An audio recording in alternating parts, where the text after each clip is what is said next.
وأحسن منك لم تر قط عيني وأجمل منك لم تلد النساء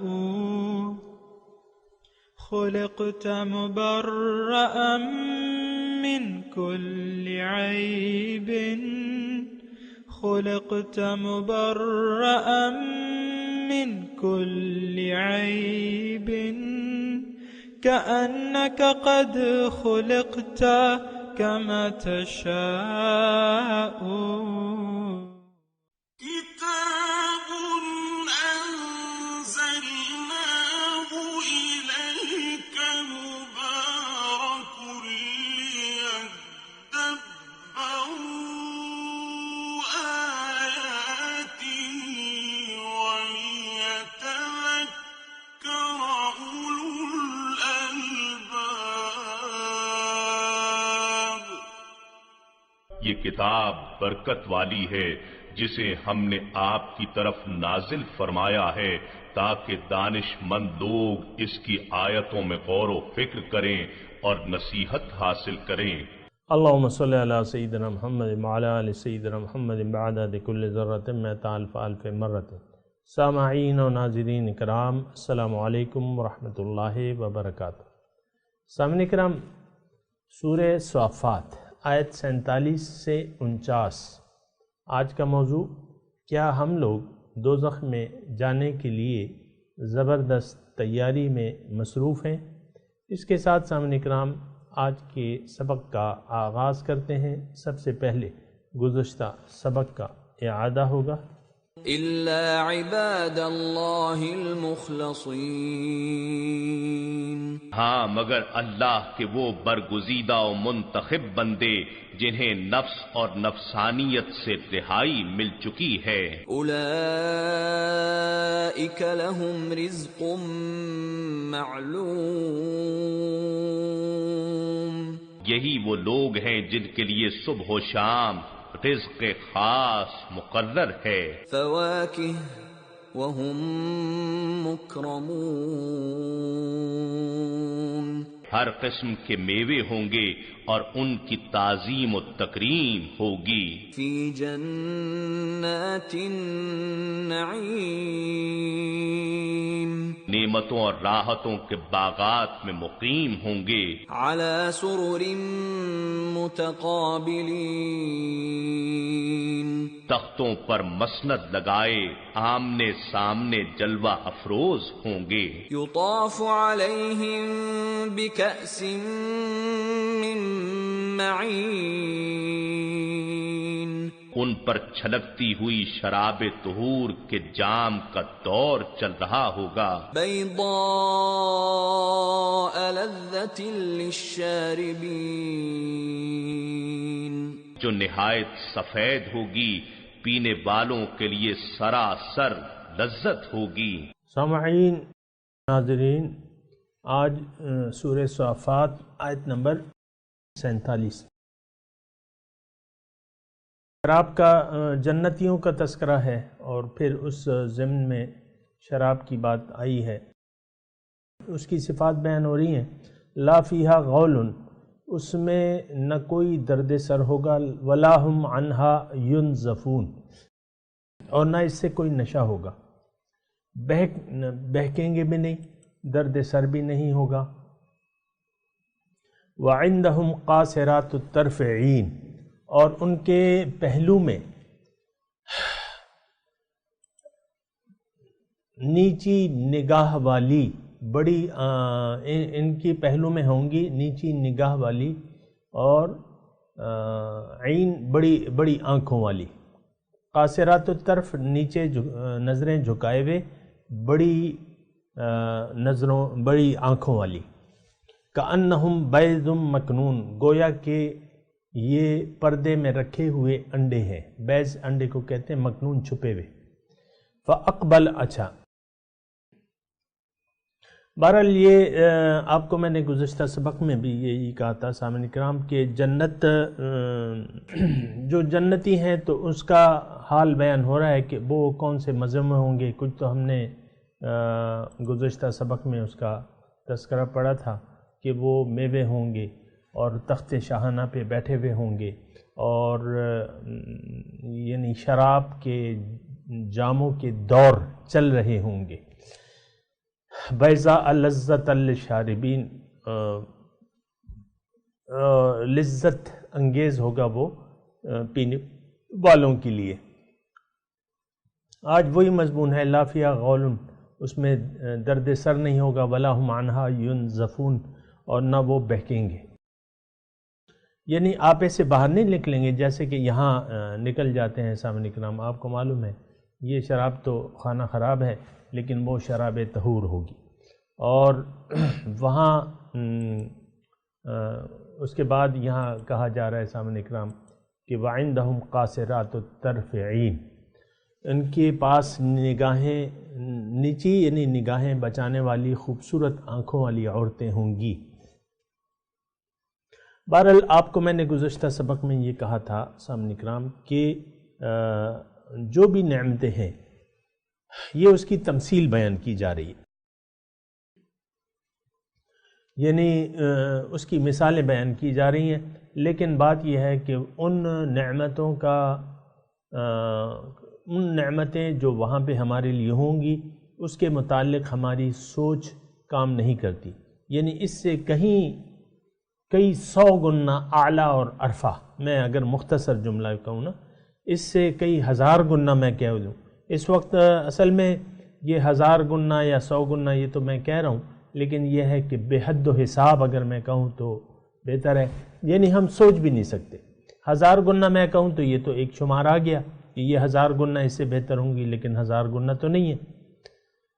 یہ تو میں نے تعین کر دیا نا، 100 گنا بہتر یا 1000 گنا بہتر یا 10,000 گنا یا لاکھ گنا بہتر نہیں، اس کے متعلق ہم سوچ نہیں، بے حد و حساب.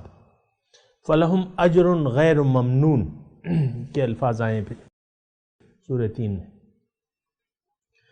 اب یعنی بے حد و حساب نعمتیں ہوں گی. یقیناً ان نعمتوں کا جو ہے وہ تذکرہ ہونا چاہیے تھا، اللہ تعالیٰ نے ہمیں کر دیا. یہ اصل میں انسانی فطرت جو ہے سامنے کرام وہ کسی اجر کی طالب ہوتی ہے. فَلَهُمْ أَجْرٌ غَيْرُ مَمْنُونَ کے الفاظ آئیں، اجر کا جزا بدلہ، جزاء بما كانوا يعملون کے الفاظ آئیں. تو ہم انسان ہیں اور ٹھیک ہے اللہ تعالیٰ کے بندے ہیں، اور اللہ تعالیٰ کی بندگی ہمارا کسی پر احسان نہیں ہے. ہاں اپنے اوپر ہے، اپنے اوپر احسان ہے، لیکن اور کسی پر نہیں ہے. اگر ہم اللہ تعالیٰ کی بندگی کو تسلیم کر دیں اور اللہ تعالیٰ کے حکم کے سامنے سر جھکا دیں تو اس میں میں آپ کو یہ کہہ رہا ہوں یہ ہمارا کسی پر احسان نہیں ہے. نہ اللہ پہ ہے، نہ نبی پر ہے، نہ نائبان نبی پر ہے. اللہ تعالیٰ نے واضح طور پہ فرما دیا ہے ان احسنتم احسنتم لانفسکم، اگر تم کچھ نیکی کرتے ہو تو اپنے لیے کرتے ہو. وَإِنْ أَسَأْتُمْ فَلَهَا، اگر تم برائی کرتے ہو تو اس کا نتیجہ تمہیں ہی بھگتنا ہوگا. تو بہرحال میں آپ کو یہ کہہ رہا تھا کہ انسانی فطرت جو ہے وہ کسی اجر کی یعنی طالب ہوتی ہے اور اجر چاہتی ہے. انسان کی فطرت میں دیکھیں اللہ تعالیٰ نے لالچ رکھ دی ہے، مفاد پرستی رکھ دی ہے، اور حریص جو ہے، حرص جو ہے یہ رکھ دی ہے. یہ سب صفات اگر آپ اپنے نفس کی اصلاح کر لیں تو یہ صفات محمودہ ہیں، اچھی صفات ہیں. لالچ اچھی بات ہے، حرص اچھی بات ہے، مفاد پرستی اچھی بات ہے، اچھی صفت ہے. یہ تمام جو ہے یہ اچھی صفات ہیں. اب آپ پوچھیں گے کہ کیسے؟ میں آپ کو بتاؤں گا کہ وہ ایسے کہ آپ لالچ کریں اللہ تعالیٰ کی رضا کی. سب سے پہلے نیت بلانے لالچ شروع کر دیں اللہ تعالیٰ مجھ سے راضی ہو جائے.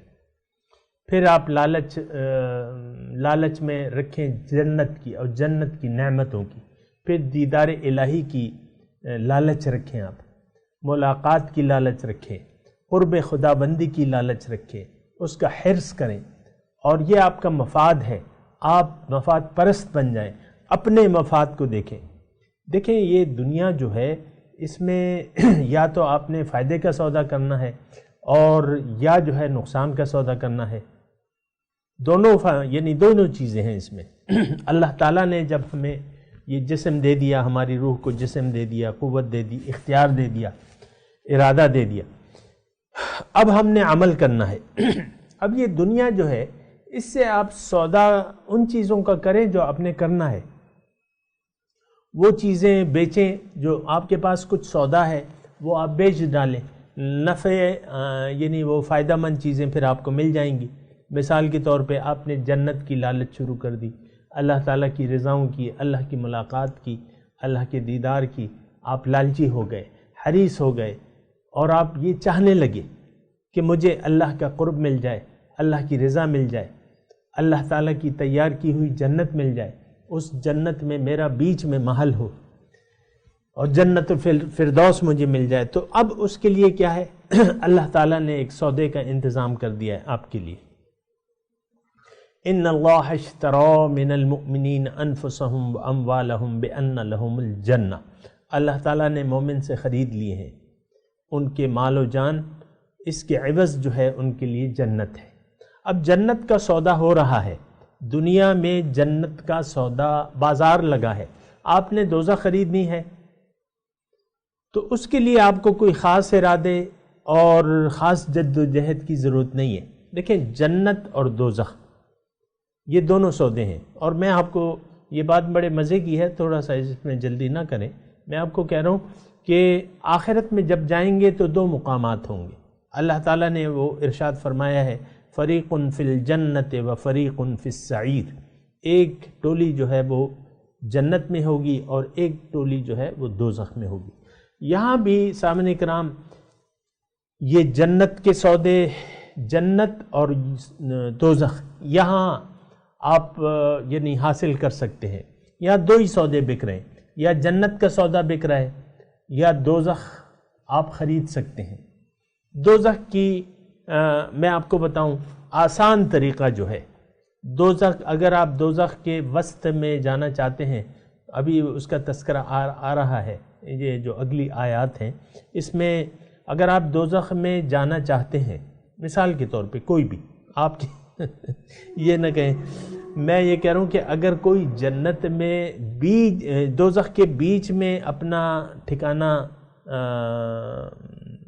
دیکھنا چاہتا ہے تو اس کا آسان ترین طریقہ کیا ہے کہ آخرت کا انکار کر دے، دوبارہ جی اٹھنے کا انکار کر دے. زبان سے ٹھیک ہے، زبان سے مان لے کہ میں مانتا ہوں، عملاً انکار کر دے. جیسا کہ آج سامعین کرام ہم نے اپنے اعمال سے، ہم نے اپنے رویوں سے، ہم نے اپنی روش سے اس بات کا ببانگ دہل اعلان کر رہے ہیں کہ ہم آخرت کو نہیں مانتے. ان ہی الا حیاتنا الدنیا، دنیا ہے تو یہی ہے. اور اپنے اعمال سے ہم بآواز بلند جو ہے یہ کہہ رہے ہیں کہ مرنے کے بعد دوبارہ جی اٹھنا نہیں ہے. اپنے اعمال اور روش اور عادات کے ذریعے ہم اس بات کا علی الاعلان اظہار کر رہے ہیں کہ بھئی نہ جنت ہے اور نہ دوزخ ہے.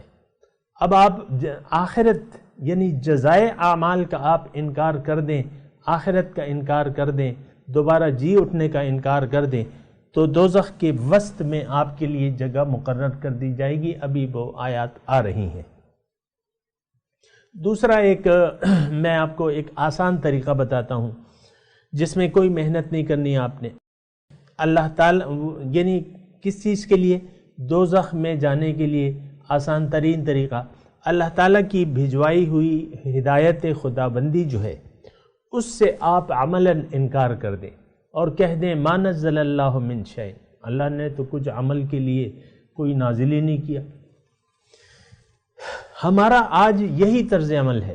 قرآن کو ہم نے فراموش کر دیا ہے عمل کے حساب سے، اور اس سے ہدایت لینے فراموش کر دیا ہے. سامعین کرام ہم اس سے ہدایت لینے کے لیے تیار نہیں ہیں. تو یہ بڑا آسان ہے، دوزخ میں جانا بہت آسان ہے. اگر آپ کہتے ہیں کہ بھئی میں نے جو ہے دوزخ میں جانا ہے تو اس کے لیے کوئی خاص کاوش کی ضرورت نہیں ہے۔ ہاں ایک بات ہے کہ آپ انکار کر دیں، یعنی آپ ہدایت خداوندی کو فراموش کر کے زندگی گزاریں تو آپ کو یعنی جو ہے پھر کیا ہوگا جب آپ ہدایت خداوند اور زندگی اپنی مرضی سے گزار دیں۔ میاں بیوی کے لیے میں آپ کو کہہ رہا ہوں بہت آسان طریقہ ہے، میاں بیوی اگر جانا چاہتے ہیں دوزخ میں بہت آسان طریقہ ہے، آپس میں تعلقات جو ہے، بات چیت جو ہے، طرز تخاطب یا جو بھی آپ کر رہے ہیں ایک دوسرے سے تعلقات، وہ اپنی مرضی سے طے کر دیں آپ۔ پھر کاروبار اپنی مرضی سے کریں، دنیا کو مقصود بنا لیں، دنیا کی کامیابی کو کامیابی سمجھیں، اس کی ناکامی کو ناکامی سمجھیں۔ بہت آسان طریقہ ہے دوزخ میں جانے کا۔ ہدایت خداوندی کو فراموش کر دیں اور کہیں کہ بھئی اپنے عمل سے یہ کہہ دیں ما نزل اللہ من شیء، اللہ تعالیٰ نے تو عمل کے لیے کوئی ہدایت نازل ہی نہیں کی، یہ تو کتاب ناظرہ ہے، یہ تو کتاب حفظ ہے، بس اس کو ہم چومیں گے، ہم اس کی طرف پیٹ نہیں کریں گے، اگرچہ اپنے عمل سے پاؤں تلے اس کے احکامات کو پاؤں تلے روندیں گے۔ پھر آسان ترین طریقہ یہ ہے دوزخ میں جانے کا کہ آپ اللہ کے رسول کے اسوہ حسنہ کو نظر انداز کر دیں، وہ تو ہمارے لیے ہے نا، یعنی شاہدن علیکم، ہمارے لیے نمونہ ہے، ایک عملی نمونہ ہے، گواہ ہے۔ وَيَكُونَ الرَّسُولُ عَلَيْكُمْ شَهِيدًا، رسول تمہارے لیے ایک عملی نمونہ ہے، ایک عملی گواہ ہے، تو آپ فراموش کر دیں، رسول کے اس اسوہ حسنہ کو اپنی عملی زندگی میں جگہ نہ دیں، اپنی مرضی سے لباس بھی اپنی مرضی سے پہنیں، عورتیں جو کچھ آج کل ہو رہا ہے، جسم پہ جو ہے آپ نے جو یعنی جسم یہ چہرے کے بالوں کے ساتھ اپنی مرضی سے سلوک کریں، داڑھی نہ چھوڑیں مثال کے طور پہ جو کہ واجب ہے، یا اگر چھوڑیں تو داڑھی کے ساتھ مذاق کریں، خشخشی داڑھی چھوڑ دیں چھوٹی سی، اور یا جو ہے آپ وہ کر لیں، یہ دوزخ میں جانے کے میں طریقے بتاؤں، یا داڑھی کے ساتھ کھلواڑ شروع کر دیں، فرنچ کٹ بنوا لیں اور اللہ کے رسول کی سنت کو اہمیت نہ دیں، تو یقیناً جہنم جو ہے ان لوگوں کا ٹھکانہ ہے جو اسوہ رسول، اسوہ حسنہ، جو اللہ تعالیٰ کے رسول کے اسوہ حسنہ کو نظر انداز کر دیتے ہیں، اس کو اپنے لیے عملی نمونہ نہیں بناتے، تو وہ دوزخ میں بہت آسان ہے جانا۔ الغرض یعنی اگر میں خلاصہ اس گفتگو کا بیان کروں، اب اللہ کی توحید کو نظر انداز کر دیں، اللہ کے سوا اور لوگوں کی بھی باتیں مانیں، نفس کی بھی مانیں، معاشرے کی بھی مانیں، تو دوزخ میں بہت آسان ہے جانا۔ اس کے علاوہ یعنی توحید کا میں تذکرہ کر رہا ہوں، اللہ تعالیٰ کی توحید کی زبانی طور پہ تو آپ ٹھیک ہے کلمہ پڑھ دیں، لیکن عملی طور پہ آپ نفس کی بھی بات مان لیں اللہ کے احکامات کے مقابلے میں، اور ہستیوں کو بھی معبود بنا لیں، یعنی ان کو محبوب بنا لیں، اور ہستیوں کو مال و دولت سے پیار شروع کر دیں اللہ تعالیٰ کے مقابلے میں، یا اس کے برابر کہ آپ یہ کہہ دیں کہ بھئی مجھے تو مال و دولت بھی محبوب ہے اور اللہ بھی محبوب ہے، یہ کہہ دیں تو یہ شرک ہو گیا، تو دوزخ میں جانا آسان ہو گیا آپ کا۔ تو پھر یہ ہے کہ توحید، رسالت اور آخرت، یہ تینوں چیزیں جیسا کہ آج کل ہم نے رویہ اپنایا ہوا ہے، تینوں چیزوں سے اغماز نظر کر لیا ہے، نظر پھیر لی ہے، رخ پھیر لیا ہے، رسول کی اطاعت سے، اللہ کی توحید سے اور یوم آخرت کے وجود سے ہم نے اغماز نظر کر لیا ہے، ساری توجہ جو ہے ہماری دنیا کی طرف ہے، اور دنیا ہی کی کامیابی کو ہم نے اپنی اصل کامیابی سمجھ لیا ہے، اور دنیا ہی ہمارا قبلہ اور کعبہ ہے، تو پھر بہت آسان ہے، یعنی بس اپنی مرضی سے زندگی گزار دیں، اللہ تعالیٰ کی ہدایات کو، اللہ کے دین کو نظر انداز کر دیں، حضور کی صلی اللہ علیہ وسلم کی اسوہ حسنہ کو نظر انداز کر دیں، بس دوزخ میں آپ کی سیٹ پکی ہو جائے گی۔ اس کے لیے کچھ خاص تگ و دو اور محنت کی ضرورت نہیں ہوتی، محنت کی ضرورت تو آپ کو ہوتی ہے جب آپ کا ارادہ بن جائے آخرت کا یا آخرت کی کامیابی کا۔ اللہ تعالیٰ نے جیسے کہا ہے کہ من اراد الآخرت وسعی لہا سعیہا، جس نے ارادہ کر لیا آخرت کا اور اس کے لیے حسب مناسب کوشش بھی کی، تو آخرت کا جہاں تک تعلق ہے، جہاں تک جنت کا تعلق ہے، جہاں تک اللہ تعالیٰ کی رضا، اللہ کو راضی کرنے کا تعلق ہے، تو اس کے لیے پھر کوشش اور محنت کرنی ہوگی، خواہشات نفسانی کو چھوڑنا ہوگا، قرآن کو اپنے لیے مشعل راہ بنانا ہوگا، حضور صلی اللہ علیہ وسلم کی اسوہ حسنہ کو اپنے سامنے رکھ کے زندگی کے طور و اطوار و طریقے سیٹ کرنے ہوں گے، اور صرف اللہ کے سامنے آپ نے سر جھکانا ہوگا، اللہ کی بندگی کرنی ہوگی، اور اس میں آپ نے جنگ کرنی ہے سب سے پہلے اپنے آپ سے۔ المجاہد من جاہد نفسہ، مجاہد حقیقی وہ ہے جس نے اپنے نفس کے ساتھ جہاد کیا۔ المہاجر من حجر الخطایا، مہاجر وہ ہے جس نے اپنی خطاؤں کو چھوڑ دیا۔ وجاہدوا فی اللہ حق جہاد، اللہ کی راہ میں جد و جہد کرو، محنت کرو جیسا کہ حق ہے اس کا۔ تو آپ نے یہ ساری باتیں جو ہیں وہ یعنی طے کر لیں کہ ہاں یہ میں نے کرنا ہے، مجھے جنت کے وسط میں مکان چاہیے، یا اگر آپ چاہتے ہیں کہ جنت الفردوس یقیناً جو تیار ہے، تو وہ اللہ تعالیٰ فرما رہا ہے کہ میں نے متقیوں کے لیے تیار کی ہے، اعدت للمتقین۔ تو پھر آپ نے جلدی کرنی ہوگی، پھر آپ نے کوشش کرنی ہوگی، آپ نے پھر زندگی کا ایک مقصد طے کرنا ہوگا۔ اور یہ جو گزشتہ میں نے گفتگو کہی دوزخ میں جانے کے لیے، اس میں ایک میں بنیادی نقطہ بھول گیا۔ اگر آپ دوزخ میں جانا چاہتے ہیں یا چاہتی ہیں تو پھر بہت آسان ہے، زندگی کے آخرت کو زندگی کا مقصد نہ بنائیں، بس اس کو ایک فارمیلٹی بنا لیں، یعنی فارمیلٹی بنا لیں کہ بھئی ٹھیک ہے میں نماز کروں گی، روزہ رکھوں گی، لیکن مقصود میرا آخرت نہیں ہے، مقصود میرا جنت نہیں ہے، بس یہ تو میں معاشرے سے مجبور ہو کے، پھر لوگ کہیں گے دیکھو نماز بھی نہیں پڑھتی ہے۔ تو دنیا کو مقصود بنا لیں، آخرت کو مقصود نہ بنائیں، اللہ کو منزل نہ بنائیں، تو دوزخ میں آپ کی سیٹ پکی ہو جائے گی۔ یعنی بے مقصد زندگی گزار دیں، زندگی کے حقیقی مقصد کا تعین ہی نہ کریں۔ ہاں باطل چیزوں کو مقصود بنا لیں، یہ میں ہوں، یہ میری بیوی ہے، یہ میرے بچے ہیں، یہ میرا شوہر ہے، یہ میرے مال و دولت ہیں، یہ میرے ایسٹس ہیں، اسی کو اپنا منزل بنا لیں۔ میں نے مال زیادہ کمانا ہے، دنیا زیادہ کمانی ہے، میں اپنے بچوں کو اپنے اونچے اونچے مقامات پہ دیکھنا چاہتا ہوں یا چاہتی ہوں، تو یہ سارے اس کو پھر مقاصد بنا لیں، تو بس دوزخ میں آپ کی سیٹ پکی ہے۔ یعنی آپ حق کو مقصود نہ بنائیں، باطل کو مقصود بنا لیں، جیسا کہ آج ہم نے کیا ہوا ہے سامنے کرام۔ یہ ساری باتیں میں بڑی یعنی اس میں شعر و شاعری نہیں ہے اور اس میں لفاظی نہیں ہے، صرف یہ ہے کہ خیر خواہی ہے۔ آج جیسا کہ یعنی ہم دوزخ میں جانے کی جلدی میں ہیں، آج اس معاشرے کو آپ دیکھ لیں سامعین کرام، یہ معاشرہ دوزخ میں جانے کی بہت زیادہ تگ و دو میں ہے اور جلدی میں ہے کہ ہمیں دوزخ کی سیٹیں پکی ہو جائیں۔ آخرت کی طرف کوئی توجہ ہی نہیں ہے، آخرت کو ہم نے بھلا ہی دیا ہے۔ فَأَعْرِضْ عَمَّنْ تَوَلَّى عَنْ ذِكْرِنَا وَلَمْ يُرِدْ إِلَّا الْحَيَاةَ الدُّنْيَا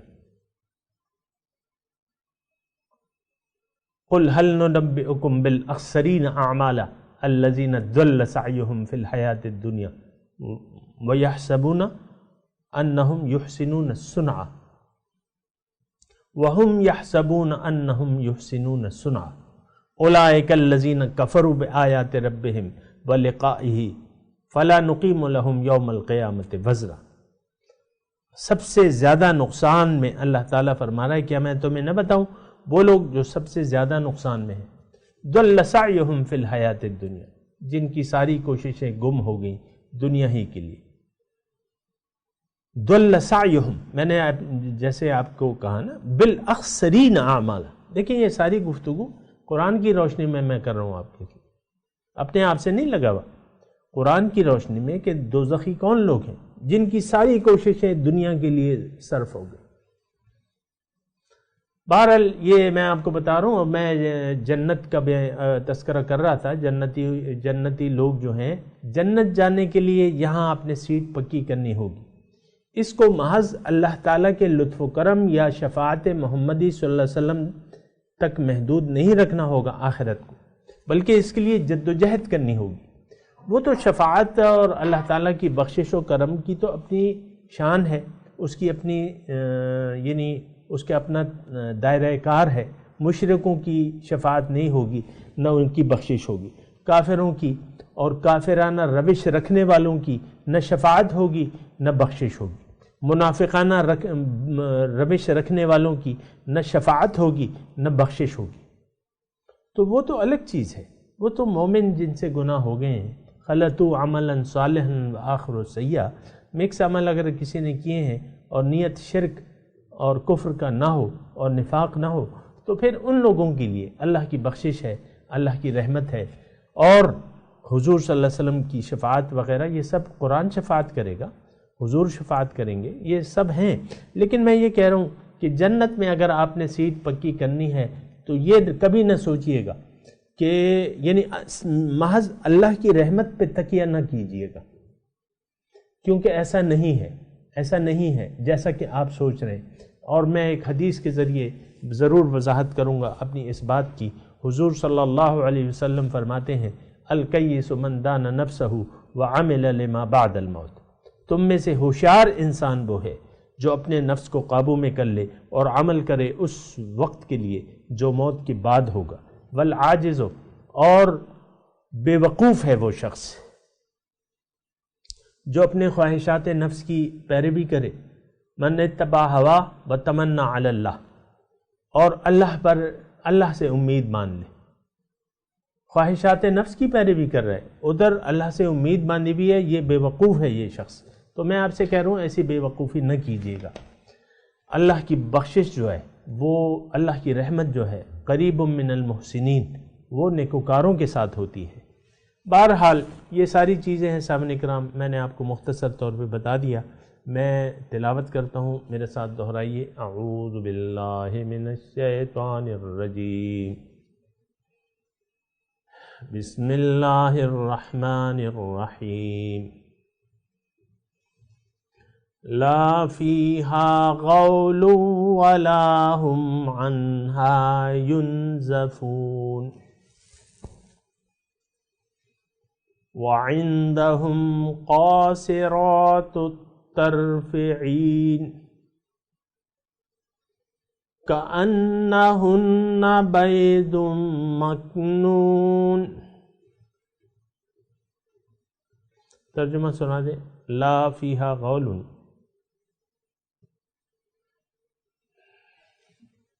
ان کے لیے یعنی اس شراب میں جو ان کو دی جائے گی، نہ ان کے جسم کو کوئی اس سے کوئی ضرر ہوگا.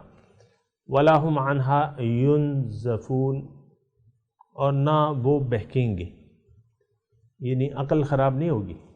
وعندہم قاصرات الطرف عین،